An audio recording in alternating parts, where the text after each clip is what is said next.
అందరికీ happy new year అండి. 5వ ఎపిసోడు.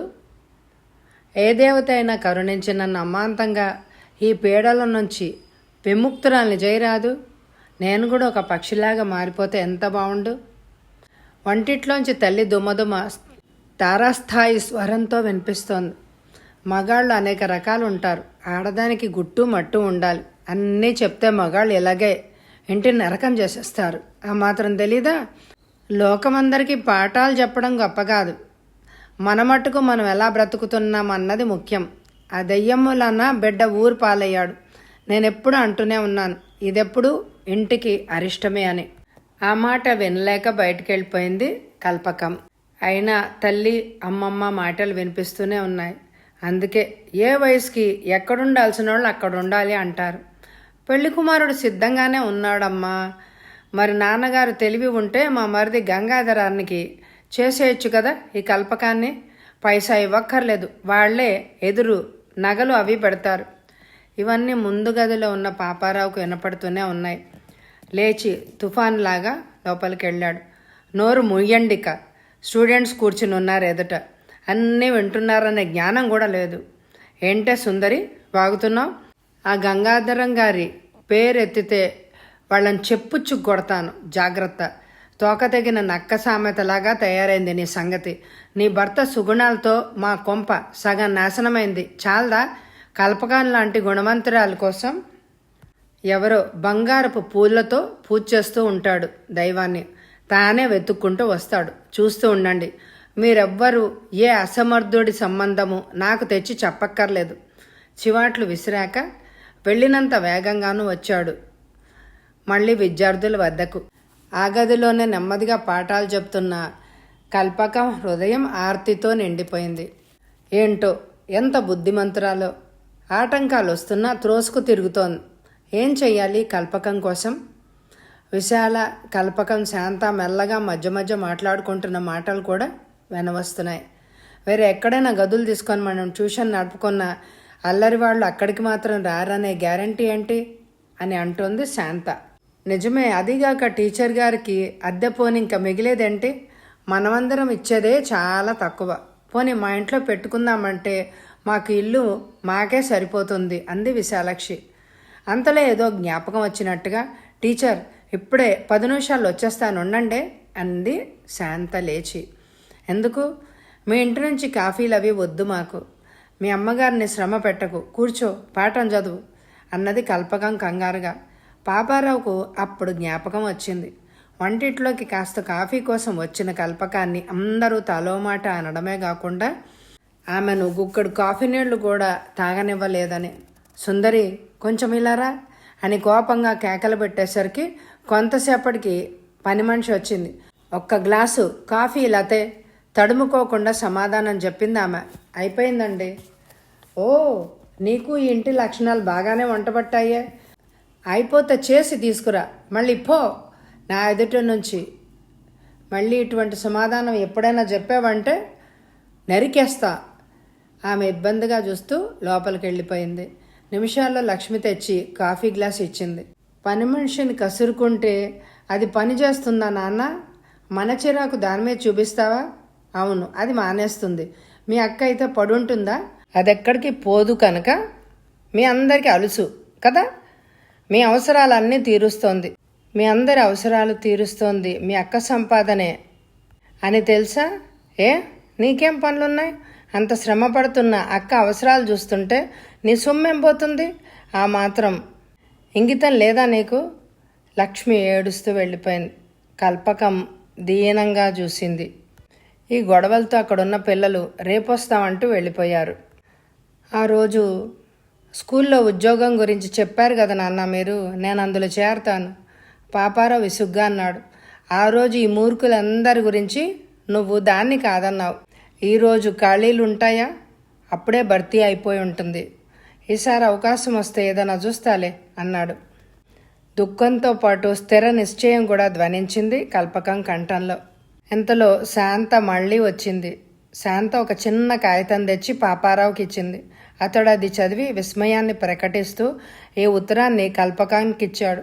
పాపారావును కల్పకాన్ని ఒక్కసారి వచ్చి వెళ్ళమని మాట్లాడే పని ఉందని సగౌరవంగా ఆహ్వానిస్తున్న కరుణ ఉత్తరమది. కరుణాదేవి మీ అమ్మగారా? అవునండి అంది శాంత. కల్పకానికి కూడా ఆనందమే అనిపించింది. అసలే ఆమెకు అసలు ఇంటి నుంచి పారిపోవాలనుంది.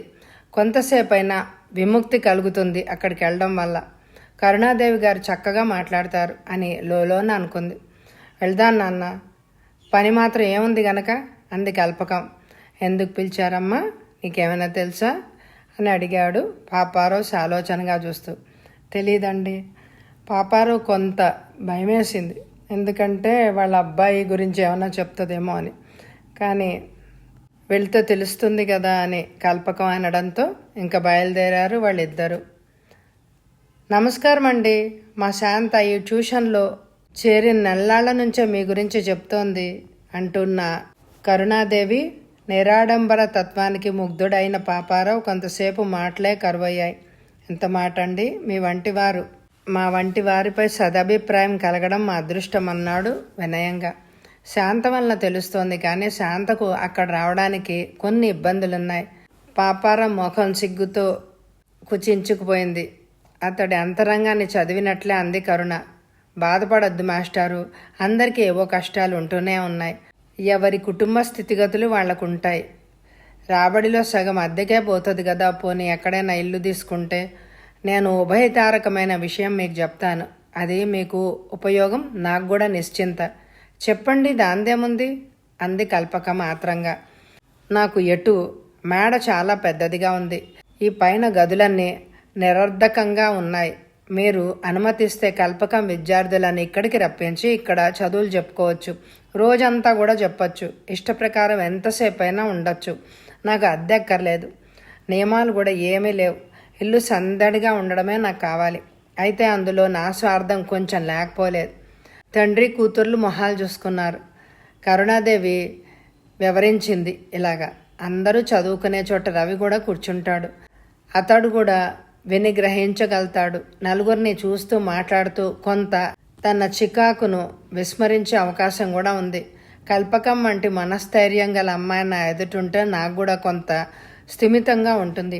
తాను చెప్పదలుచుకున్న మాటలు చెప్పి ఇద్దరు శ్రోతలను పరిశీలనంగా గమనించసాగింది కరుణాదేవి. కరుణాదేవి సాక్షాత్తు తన మొర విని కరుణించిన దేవతగా అనిపించింది కల్పకానికి. పాపారావు హృదయం గతావస్థకు కూడా ఏమీ తక్కువ అవ్వలేదు. ఇదంతా కళ, నిజమా? ఒక సమస్య సృష్టించిన దేవుడు పరిష్కారం కూడా ఎంత వెంటనే చెప్తాడా? ఇదంతా నా అదృష్టం కదా అని అనుకుంది మనస్ఫూర్తిగా. అంతలోనే మనసులో ఏదో సందేహం పొడచూపినట్టుగా మారాయి ఆమె ముఖ కవళికలు. ఆ మొహం చూసిన కరుణాదేవి అంది, మీ ఇబ్బంది ఏమిటో నేను అర్థం చేసుకోగలను మాస్టారు. కల్పకం ఇక్కడికి వచ్చి రోజంతా ఉండడంలో మీకేమీ అభ్యంతరం ఉండదేమో. మీకు అటువంటి భయాలు ఏమీ వద్దు. నేను, శాంత, రవి తప్ప ఇంకిక్కడెవ్వరూ లేరు. శాంత లాంటిదే కల్పకం కూడా నాకు. మాతోనే భోంచేసి ఇక్కడే ఉండనియండి. శాంతకు, రవికి చెప్పినందుకు ట్యూషన్ ఫీజు మీరు అడిగినంత నేను ఇవ్వాలనుకుంటున్నాను. అది కాదండి కరుణాదేవి గారు, నేను అనుకోని మీ ప్రతిపాద నన్ను వింటూనే కొంత మాట్లాడలేకపోయాను. కానీ జీతం గురించి కాదు నేను ఆలోచించేది. మీరిచ్చినా నేను తీసుకోను. కల్పకంకు అందమైన విషయం పుస్తకాలు, విద్య, నిర్మలమైన స్నేహం. అవి ఇక్కడ దొరుకుతాయంటే అంతకంటే నాకేం కావాలి? పాపారావు మాటలకు కరుణ తేలిగ్గానే నెట్టొడిచింది. ఏమంటావు కల్పకం?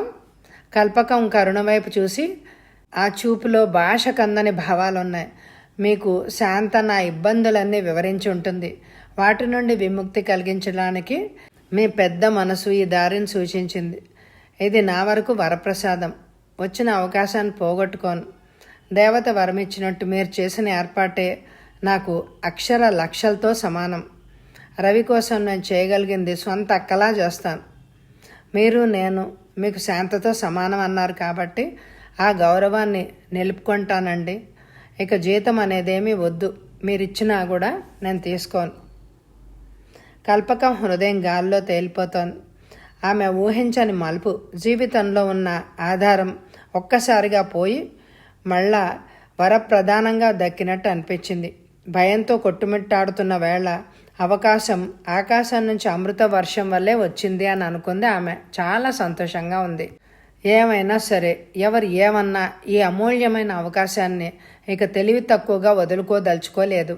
ఎవరికి ఇష్టమైనా కాకపోయినా మరెవరైనా విమర్శించినా ఆఖరికి అభ్యంతరం తెలిపినా సరే అది తండ్రి నుంచి వచ్చినా సరే ఇంకా ఖాతరు చేయవలసిన సమయం కాదు అని చెప్తున్నాయి ఆమె పరిస్థితులు స్పష్టంగా. అందుకే అన్నది ఇంటికొచ్చే దారిలో తండ్రితో, నాన్న ప్రస్తుతం ఈ విషయం ఇంట్లో ఎవ్వరికి చెప్పొద్దు. అది ఎలాగా? చెప్పి ప్రయోజనం ఏంటి? ఒక ఉపయుక్తమైన సలహా కానీ ఉపాయం కానీ చెప్పకపోగా ఏదో ఒక అడ్డుపుల్ల వేయడమేగా. అమ్మ నా విషయంలో ఇంతకాలం చేస్తుంది. రేపు ఓం ప్రథముగా ఈ కొత్త పని మొదలుపెట్టే వేళ ఎవరి దూషణాలు నేను వినదలుచుకోలేదు. నేను వెళ్ళిపోయాక ఆవిడకి ఎటూ తెలుస్తుంది. అరిచి కేకలు పెడుతుంది. అయినా అది ఆవిడకి సంతోషమేగా. నేనింట్లో లేకపోతే తన పుత్ర రత్నాలు స్వేచ్ఛగా వచ్చి ఇంట్లో తిరుగుతూ ఉంటారు. నీ మాటలు అన్నీ నిజమే, కానీ ఇలా రోజంతా ఒకరింట్లో ఉండడం, అది తెలియని కొత్త వాళ్ళు, ఇంట్లో నా చుట్టూ ఉన్న నాగుబాములన్నిటికంటే ప్రమాదకరమైన వాళ్ళుగా కనపడడం లేదు వాళ్ళు. ఇవాళ మన ఇంట్లో జరిగిన గొడవతో నా మనసు పూర్తిగా విరిగిపోయింది. పూర్తిగా నా జీవితాన్ని నేను బ్రతకగల దారి కోసమే నేను చూస్తున్నాను. ఎవ్వరు అభ్యంతరం చెప్పినా అవి నాలిక చివరి మాటలు మాత్రమే. అవన్నీ వాళ్ళ చేతగానితనాన్ని తెలిపే నాలిక చివరి మాటలు మాత్రమే. అసలు ఆ మాత్రం పౌరుషం ఉన్న వాళ్లే అయితే ఇలా వచ్చిన డబ్బును అలా వాడేయరు. నా డబ్బును వేరే ఉంచగల స్తోమత లేదు. అన్ని అభ్యంతరాల నోరు డబ్బే మూస్తుందని నాకు బాగా తెలిసింది. ఈ మాటల్లోని చురక కల్పకం ఉద్దేశపూర్వకంగా అనకపోయినా తల్లితో పాటు తండ్రికి కూడా తగిలింది. కానీ ఆ తర్వాత తేరుకుని, మిమ్మల్ని అనలేదు నాన్న, మన ఇంట్లో వాళ్ళని గురించి నాకు బాధ ఎక్కువై అన్నాను అంది కల్పకం.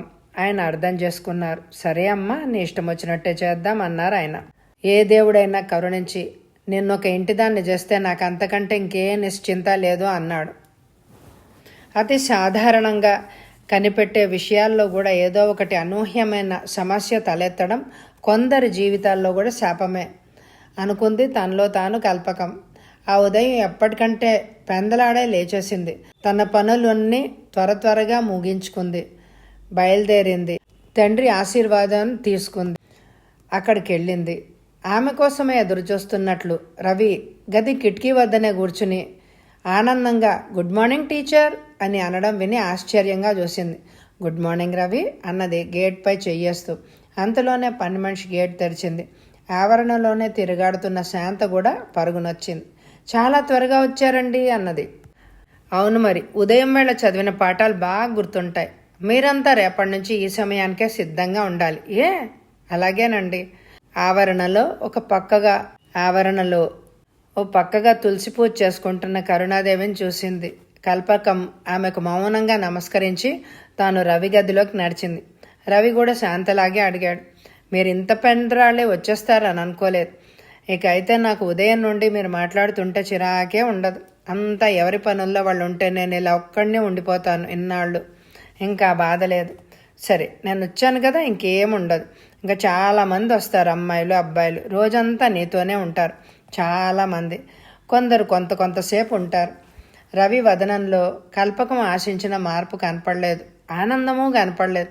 ఎందుకు అంతమంది ఎందుకు వస్తారు అన్నాడు ఆరాగా. నా స్టూడెంట్స్ రవి, వాళ్ళందరూ ఇక్కడే చదువుకుంటారు, నీతో పాటే వాళ్ళు. వీల్లేదు అని కరాఖండిగా పెద్ద కేక పెట్టాడు రవి. చేస్తున్న పని వదిలి అయోమయంగా చూసింది కల్పకం. ఉక్రోషంతో పాటు ఎక్కడో దుఃఖపు తెర కూడా ఉంది రవి గొంతులో. రవి, ఏంటి బాబు, ఏమైంది అని చెంతకొచ్చి లాలన్నగా అడిగింది కల్పకం. రవి ఆమె వంక చూశారు. వాళ్ళందరూ నా ఎదుటికి రావద్దు, నాతో కలిసి ఎవరు చదువుకోవడానికి వీల్లేదు ఖరారుగా శాసించాడు అతను. మమ్మీ నాతో ఇలా చెప్పలేదే. మీరు నాకు శాంతక్కకు మాత్రమే చదువు చెప్తారని అన్నారు. ఓహో, పోనీ అలాగే చేస్తాను. కానీ ఎందుకు నీకంత కోపం వచ్చింది? అదెందుకో నాకు చెప్తావా అని అడిగింది అతన్నే చూస్తూ. చెప్పడానికి ఏం లేదండి అంటూ కరుణాదేవి ప్రవేశించి, నేనంతా వింటూనే ఉన్నాను రవి.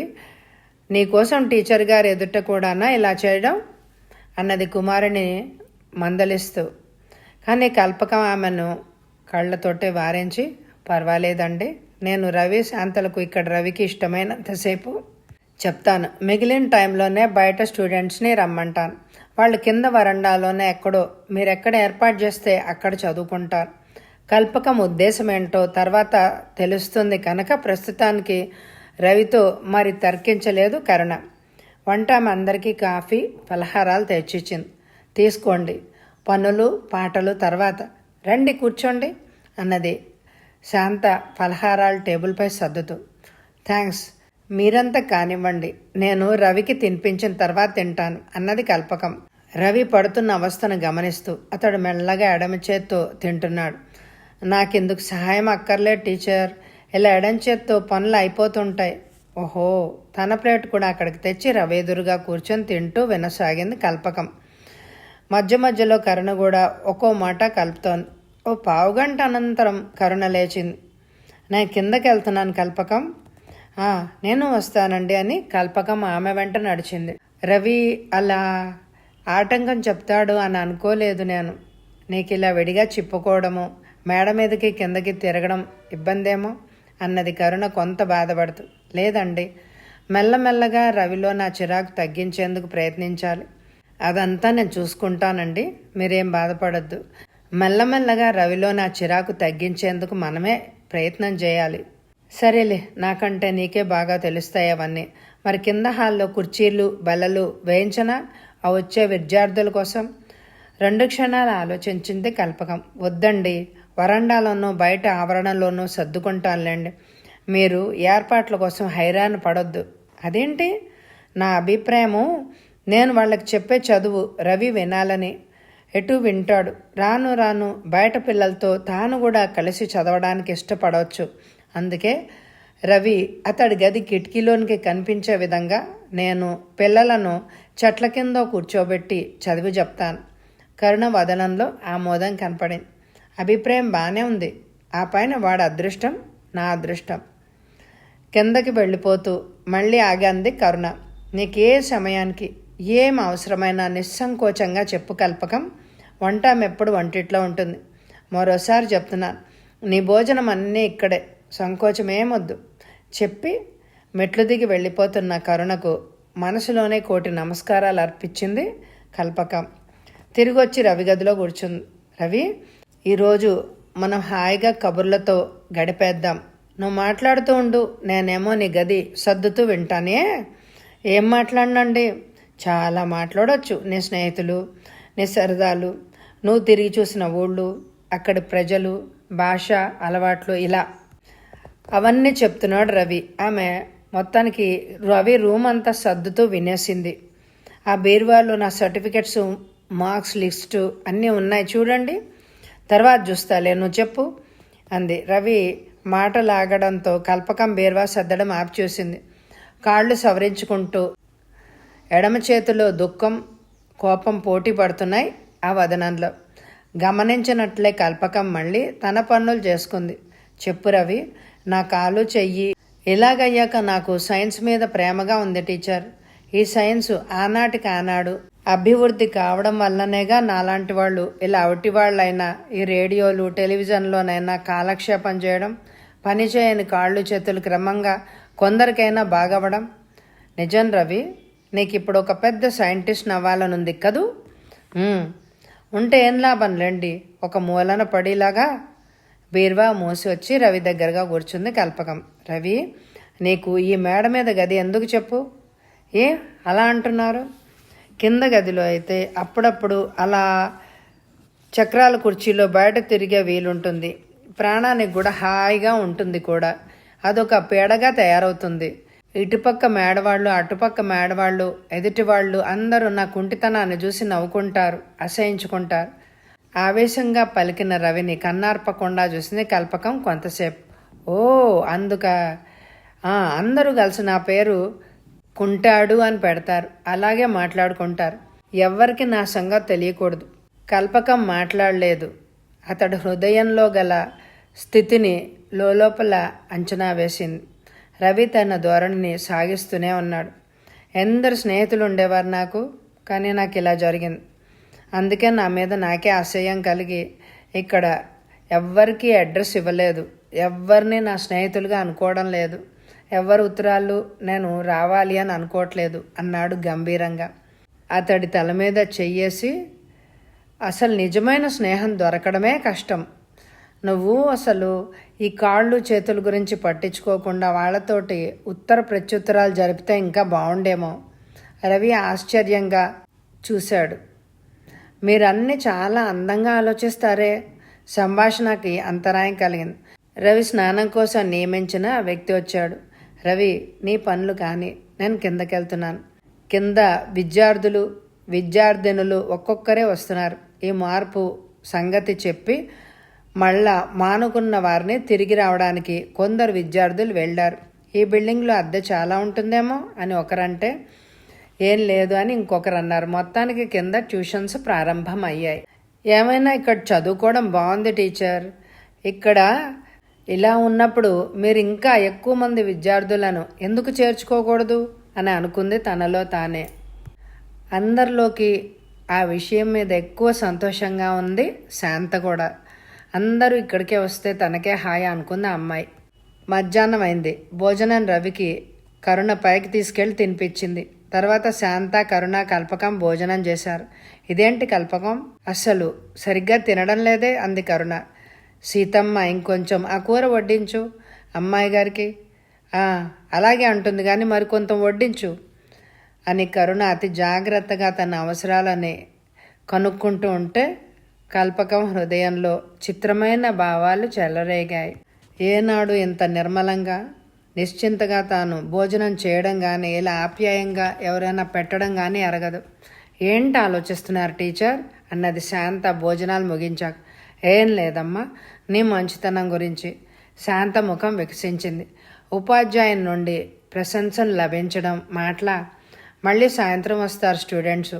అంతవరకు నేను రవికి ఏవైనా పాఠాలు చూస్తాను అని మేడ మీదకి వెళ్తున్న కల్పకాన్ని వారించింది కరుణ. రవి మధ్యాహ్నం నిద్రలో ఉంటాడు. నువ్వు విశ్రాంతి తీసుకో కల్పకం. శాంత, గది చూపించమ్మా టీచర్ గారికి. వరండా పొడుగా ఉన్న గదుల్లో ఒక గదిలోకి తీసుకెళ్ళింది కల్పకాన్ని. ఇది మీ విశ్రాంతి గది టీచర్. మీకు కేవలం ఎవ్వరూ మిమ్మల్ని డిస్టర్బ్ చేయరు. హాయిగా నిద్రపోండి. ఇదిగో ఈ అల్మరాలో పుస్తకాలు అవి ఉంటాయి, కావలిస్తే చదువుకోండి. మీరు దుస్తులు మార్చుకోవాలంటే ఈ బీరువాలో బట్టలున్నాయి. కిటికీల్లో నుండి అటు ఇటు పచ్చని చెట్లు కనిపిస్తున్నాయి. గాలికి అందంగా కదులుతున్నాయి. పల్లెచని తెరలతో విశాలంగా ఉన్న గది. ఒక మంచం, 4 కుర్చీలు, ఒక బల్ల, బీరువా ఉన్నాయి. ఇది కళ నిజమా అన్నట్టు నమ్మలేక చుట్టూ చూడసాగింది కల్పకం. రా శాంత, కూర్చో, నాకు పగలే నిద్ర అలవాట్లేదు అంటూ పిలిచింది. తలుపు చేరవేసి వెళ్ళిపోతున్న శాంతను ఉత్సాహంగా తిరిగి వచ్చింది. నిద్రపోకున్న అలా మంచం మీద వాలితే అలసట అంతా పోతుంది టీచర్. పగలు విశ్రాంతి, అది ఇంత ఖరీదైన గదిలో. తన బ్రతుకులో ఎన్నడైనా ఎరుగునా ఒక్కసారిగా ఇంతటి మార్పేంటి? ఉక్కిరి బిక్కిరి అయిపోతోంది కల్పకం. బీరువాలో ఏమేం పుస్తకాలు ఉన్నాయో అని చూడ్డానికి వెళ్ళింది. కొంచెం సేపటికి కరుణ వచ్చింది. నిద్రపోనీకుండా శాంత, ఏంటా కబుర్లు? నువ్వు పోయి పడుకో, ఎండలో తిరక్కు. ఉండనీయండి, నేను నిద్రపోను అంది కల్పకం. అయినా శాంత బయటికి వెళ్ళింది. మంచి క్రమశిక్షణ అనుకుంది కల్పకం లోన. దుస్తులు మార్చుకోలేకపోయారా? కొత్త చీరలు తెప్పించుంచాను. పక్కనే బాత్రూమ్ ఉంది. సబ్బు, టవల్ అన్నీ ఉన్నాయి. ఈ టేబుల్ అరలో పౌడర్, బొట్టు అన్నీ ఉన్నాయి. నీకు ఇంకేమైనా అవసరమైతే చెప్పమ్మా. ఎటువంటి అసౌకర్యం ఫీల్ అవ్వకు. మీకు శాంత నా పరిస్థితి అంతా వివరించిందనుకుంటా. ఎంత ఆదరం కురిపిస్తున్నారు. ఎందుకు? అసలు నేను అర్హురాలనా అని అనుకున్నాను. అదేంటమ్మా, మా రవి బాగు కోసం కదా నువ్వు వచ్చావు. మరి నీ అవసరాలు నేనే కదా చూడాలి. భావయుక్తంగా చిరుదరహాసం చేసింది కల్పకం. అనుబంధం అంటే ఇదేనేమో. శాంతకు వయసుకు మించిన హుందాతనం, పెద్ద ఆలోచనలు ఉన్నాయి. నా ఇబ్బందులను తను ఎంత గొప్పగా పరిష్కారం చేసింది. మా ఇంట్లో ఏదైనా గొడవ రేగితే తను వెంటనే తన ఇంటికి వెళ్ళిపోయేది. భయపడుతోంది అని అనుకునేదాన్ని, కానీ అన్నీ ఇలా మీకు చెప్పి ఏర్పాటు చేసింది. తల పంకించింది కరుణ. నిజమే, శాంత ఆలోచనలు వయసుకు మించి ఎదిగాయి. తండ్రిపోయి ఒక్కసారిగా పరిస్థితులు తలకిందులు కావడమే అందుకు కారణం కల్పకం. కష్టాలు మనుషుల్లో ఎక్కువ మానసిక పరిణితిని తెస్తాయి. మంచి చెడు విచక్షణ జ్ఞానాన్ని పెంచుతాయి. ఎందరో టీచర్ల దగ్గర చదువుకుంది శాంత, కానీ మీపై కొద్ది రోజుల్లోనే పెంచుకున్నటువంటి గౌరవం, అభిమానం మాత్రం ఇంకెవ్వరిపైన లేదు అని చెప్పగలను. వచ్చే ఎపిసోడ్లో ఆ తర్వాత ఏమవుతుందో తెలుసుకుందాం. ఈ ఎపిసోడ్కి ఎక్కువ లైకులు ఇవ్వండి. Thank you very much my dear friends.